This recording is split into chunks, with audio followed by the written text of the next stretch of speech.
what else can we do for you in the digital denture workspace?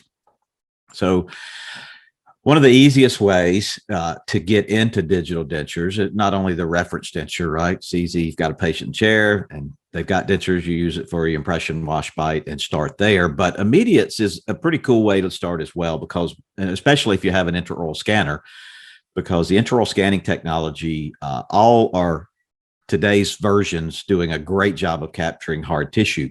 And with an immediate case, we're not as concerned with the soft tissue at this point, because of course it's going to change after extractions. So we can take an intraoral scan, upper, lower, bite, right? And those three scans can go to the lab, and the lab will now have a digitized version of this patient whose teeth are going to be extracted.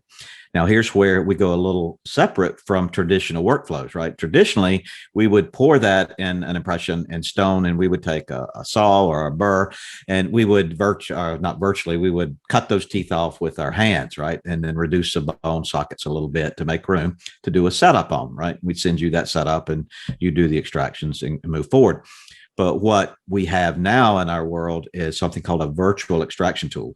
So we can scan the models with the teeth on, right? We can use a virtual extraction tool, and it analyzes and virtually extracts each tooth and reduces the bone a little bit. And, you know, if you want to give the lab guidance about how much bone, maybe you're having some bone reduction done at the surgeon, you know, whatever, all that information can be transferred to a virtual world. And we end up with an edentulous model we set teeth on. Right. And that's what you see in the third picture. So we're setting up teeth and we have this model. But the cool thing about it is that we also still have the extracted teeth. Right. We can just easily slide a slider bar over on our design screen and see those extracted teeth once again, lining them up with our setup, right? Using that as a guide to make sure that, you know, we keep everything in the proper position. You know, that's something we've never had before, is the ability to relook at those extracted teeth in the exact space where we're doing the setup. We call that layering, and having these layers to help us in the designs. So the denture would be designed, a denture would be created, whatever form or fashion it would be in, and it would go to the office, and the office would extract the teeth and put in the immediate denture with either a soft liner or a tissue conditioner. You know, the patient would wear that, the tissue would heal, and we would come back and use that denture as an impression tray, you know, take a wash impression, you know, scan that with the intraoral scanner, send that to the lab, and the lab could make the final design from that data. So very easy. The workflow systematic. It's all digital. It's not going to require you to put a single a tray or impression material in the mouth to do so, other than if you use it to do a wash. BJ mentioned this briefly, and we call these copy dentures. Also a new tool in the lab that we've not had before. And this tool allows us to separate the teeth digitally from the base of an existing denture. So that patient that says, I want it exactly like this, right? We know we have that, right? The patient that's got their dentures and they're servicing them well, they like them, but maybe have that big fear of losing it or breaking it and being without.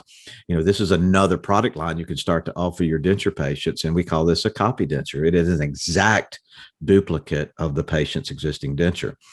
Right. And the software that BJ and other labs use is that it looks at the teeth, it looks at the base, it separates it, and creates two files that the lab can then generate those teeth, generate the base, print it out of the loose stone digital print, bond the teeth in place. And the result is, as he showed you, an exact replication of the patient's existing denture. Right. Except it's cleaner. Right. It's stronger. But you know, if they like the worn and ugly teeth, we can duplicate those exactly. Another great tool that's easy for you to do, that's even a new service that you can offer existing patients. So yes, you can do an impression wash when you're doing a copy denture. So if the patient's existing denture doesn't fit really well, but they say they like it overall, you can just take an impression wash and the lab can handle it from there. Just remember that when you are scanning a denture impression, right, with a wash for a new denture, a totally new denture, even though the occlusal plane is going to be the same, we're making a whole new denture, right? You're scanning an impression. So you only scan the intaglio, the borders, and the outside surface. You don't scan the occlusion. If you're scanning it for a copy denture, though, even if it does have an impression wash in it, you're going to scan the denture 360, capturing all the data for the lab so they can actually do 100% duplication. So two different scans. One takes a little longer, more data, but one does not if we're just using it as an impression. Single arch, not a problem. The lab has a software to, again, like BJ said, accurately move teeth, right? We can put the teeth exactly where they need to be. We have all the tools that show us the occlusal equilibration. The blue spots you see here are high occlusal spots. There's even a tool today that allows us to create a cutting index so that when we do have high spots, we go ahead and fabricate the digital denture, put the cutting index on top of the teeth and grind down those high spots so that we do your equilibration for you in a much more accurate way than we used to, or have to get you to worry about it intraorally. And I've mentioned this, and BJ's mentioned this, we do have options, right? We can make teeth in anything we want to make it. We don't have to use a carded tooth option. We have the ability to mill teeth out of all the different PMMA materials that are out there. We have the ability to print teeth, right? We have that Trian material that comes in 6 Vita shades that can be used in the carbon printer to print teeth. We have a multi-layer PMMA, but plenty of materials on the market we can utilize. We design teeth and their output files. We can go make them out of what we want to make them. So in my mind, this is a sort of a 3-tiered approach at looking at quality of teeth. If you want the top quality, 10, 12, 15-year durability, use a carded tooth. If you don't have the vertical space or you want a more economical approach, you can move down to a multi-layer PMMA. You can still get great aesthetics with the multi-layer PMMA, but you start to sacrifice a little bit of durability. Most multi-layer PMMAs, you're probably looking at a 5 to 7 year denture tooth before we might start to see some occlusal wear. And then printed teeth, that's where the material science needs to catch up a little bit more. While it gives us a great economical approach, it's not a very expensive tooth to make at all. It's not a super durable tooth. We're probably looking at a 1 to 3 year durability on teeth printed, and that's just material based. And every day somebody else is coming out with a new material to go in various printers that's only going to get better, guys. So exciting time to get into this world and space and having all these wonderful options. BJ showed his Chrome system, and it's probably, if not the most popular, one of the most popular surgical guide workflows out there. And it really makes things like conversion dentures you see on the right much easier.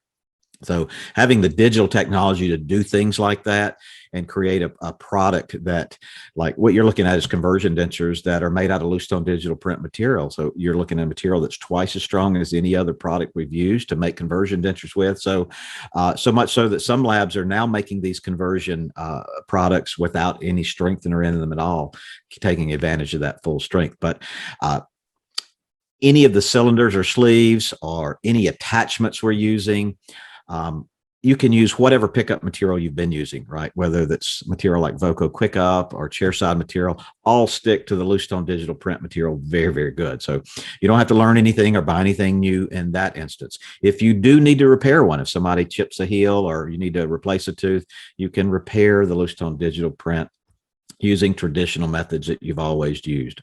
Relines can be done, not a problem. Some folks are saying, though, that why do relines when you can just bring it up and print it again, maybe with an impression wash to improve the intaglio. So those are the workflows. We've got about 5 minutes. We'll move into the questions.